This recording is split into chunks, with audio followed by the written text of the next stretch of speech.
Advocate C K Vidyasagar SNDP യോഗം ഈ വിഷയത്തിൽ നേരത്തെ പ്രതികരിച്ചു കഴിഞ്ഞു. ഇത് ഒരു ജാതി അയിത്ത രീതിയാണ് ഇതിൽ പിന്തുടർന്നിരിക്കുന്ന തന്ത്രിമാർ എന്നുള്ളതാണ് പ്രധാനപ്പെട്ട ആരോപണമായി വരുന്നത്. പക്ഷേ അങ്ങനെയല്ല, ഇത് പാരമ്പര്യ അവകാശവാദം എന്നാണ് ഇതിനെ തന്ത്രിമാർ വിശേഷിപ്പിക്കുന്നത്.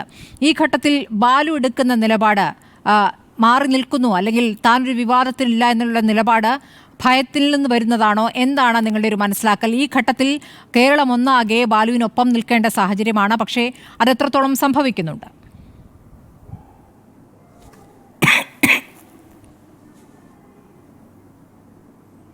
ഇത് തീർച്ചയായിട്ടും ഒരു ജാതി വിവേചനത്തിൻ്റെ ഒരു ഇരയാക്കി അയാളെ മാറ്റിയിരിക്കുന്നു. ഇപ്പോൾ അയാൾക്ക് ഞാൻ മനസ്സിലാക്കുന്നിടത്തോളം അവിടെ വന്ന് ജോലി ചെയ്യാനെ കൊണ്ട് ഭയമാണ്. അതുകൊണ്ട് അവരെ എല്ലാം ധിക്കരിച്ചുകൊണ്ട് അവിടെ അതിനകത്ത് ജോലി ചെയ്യുക എന്ന് പറയുന്നത് വിഷമമാണ് എന്ന ഒരു മനോഗതിയിലേക്ക് ആ മനുഷ്യൻ എത്തിയിരിക്കുന്നു എന്നാണ് ഞാൻ മനസ്സിലാക്കുന്നത്. പുകച്ച് പുറത്തേ അടിക്കാന്നൊരു ഫ്രേസ് ഉണ്ടല്ലോ നമ്മുടെ നാട്ടിൽ. ഏതാണ്ട് പുകച്ച് പുറത്തേ അടിക്കാൻ കഴിഞ്ഞിരിക്കുന്നു. അങ്ങനെ ഒരു വിജയം ആഘോഷിക്കാൻ തയ്യാറെടുക്കുകയാണ് ഇയാളെ എതിർക്കുന്ന മനുഷ്യന്മാർ എന്ന് വേണം എനിക്ക് ഇപ്പം പറയാൻ. പക്ഷേ ഇതങ്ങനെ അനുവദിക്കപ്പെട്ടുകൂടാ. കേരളത്തിൽ ഇത്തരത്തിലുള്ള വിവേചനങ്ങൾ ഇനിയും വെച്ച് പൊറപ്പിച്ചുകൊണ്ട് മുന്നോട്ട് പോകാനായിട്ട് നമുക്ക് സാധിക്കുകയില്ല. അത് ശക്തമായി പ്രതിരോധിക്കപ്പെടേണ്ടതാണ്.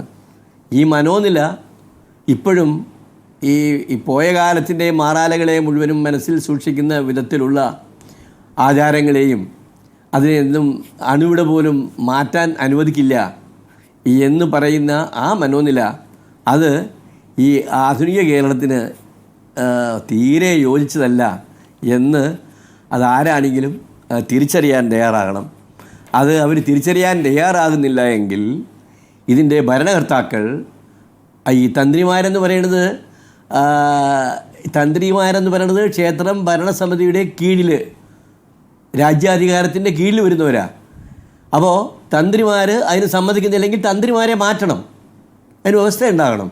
അതല്ലാതെ തന്ത്രിമാർ പറയുന്ന മുഴുവൻ ശാഠ്യങ്ങൾക്കും അത് രാജ്യത്തെ നിയമത്തിനും രാജ്യത്തെ കോടതി വിധികൾക്കും ഒക്കെ വിരുദ്ധമാണെങ്കിൽ പോലും ആ ശാഠ്യങ്ങൾ മുഴുവൻ അംഗീകരിച്ചുകൊണ്ട് മാത്രമേ ഇവിടുത്തെ ക്ഷേത്രങ്ങളും ഇവിടുത്തെ ഇതുപോലെ പൊതു ഇടങ്ങളിലുള്ള പല കാര്യങ്ങളും നടക്കാൻ പാടുള്ളൂ എന്നൊക്കെ പറഞ്ഞാൽ അത് വെച്ച് പൊറപ്പിക്കുക എന്ന് പറയുന്നത് ഒരു ജനാധിപത്യപരമല്ല.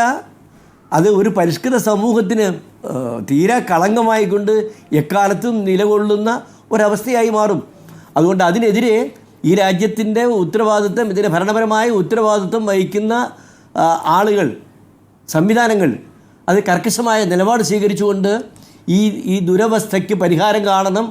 അങ്ങനെ പരിഹാരം കാണുന്നതുവരെ ഇതിനെതിരെ ഉള്ള ആശയപ്രചരണങ്ങളും പ്രത്യക്ഷ സമര പരിപാടികളുമൊക്കെ ആവിഷ്കരിച്ച് മുന്നോട്ട് പോകേണ്ടി വരും. അത് നമ്മളുടെ ശാന്തിയും സമാധാനവും സ്വച്ഛതയും ഒക്കെ വിളങ്ങേണ്ട ക്ഷേത്ര സങ്കേതങ്ങളിൽ, ആത്മീയ സങ്കേതങ്ങളിൽ ആവശ്യമില്ലാത്ത സംഘർഷങ്ങളും കാര്യങ്ങളുമൊക്കെ ഉണ്ടാക്കാൻ അവസരമാകും. അതൊക്കെ ഭൂഷണമാണോ എന്ന് എല്ലാവരും ചിന്തിക്കണം എന്നാണ് എനിക്ക് സ്നേഹബുദ്ധിയാ പറയുവാനുള്ളത്. ശരി.